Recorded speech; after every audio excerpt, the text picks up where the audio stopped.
One of the dangers, actually, of measurement and using data to analyze a system is that it's abstract, right? I mean, it's not the system itself.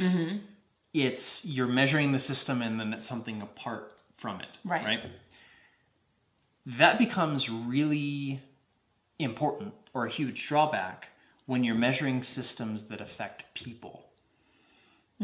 Okay? Because people have emotions, people have actions, people get, happy or sad or angry or pissed off or whatever. Right. And your data could be indicating some things that may indicate that, but if you don't look at the numbers and then translate that back to an actual real life human being, then that's really not a good thing. Okay. Good example. Let's say you have a customer support 1-800 number, toll-free line, so people can call in and get support. And your average time on hold is 5 minutes and 38 seconds. And your call drop-off rate is 90% after that time.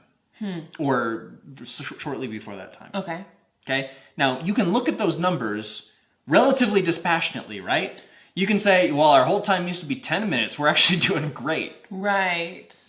Okay? But you're still abstracting from the real situation, which is you have a ticked off customer who's waiting on the phone for 5.5 minutes. Right. And they get so fed up and angry with your company that they hang up. Right.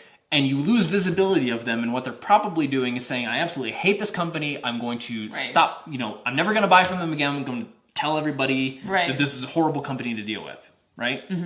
Very different pictures. Absolutely. And unless you go through this step, and this is the part that some business analysts, even if they're very quantitatively skilled, miss.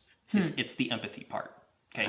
Being able to translate a number that is in a system or on a sheet of paper into what an actual real life human being is experiencing, that's where the data becomes valuable. That's where you can actually visualize what somebody is going through and then figure out ways to make it better. Which is the whole point anyways, Which is the entire purpose. Okay. So, but that's the thing, and it goes back to, when we were talking about cognitive scope limitation. Like, it's... we don't know these people. Right. So it's very easy just to keep things very abstract. Right. Well, because we think we can control numbers, Right. It seems easier. It seems easier than thinking about a real life person. But if you think about the real life person, that's what gives you the opportunity to actually think about how can you make that person's experience go better. Cool. They're not just a number. Right. They're a person that if you're running a business, they may be your prospect. They may be your customer. Right. And they're going through some things that are important. And the more you can really understand what those things actually are and what that experience would be like, the more you can actually use the analyses that you're doing to make your system better for the people who are actually using it. Great.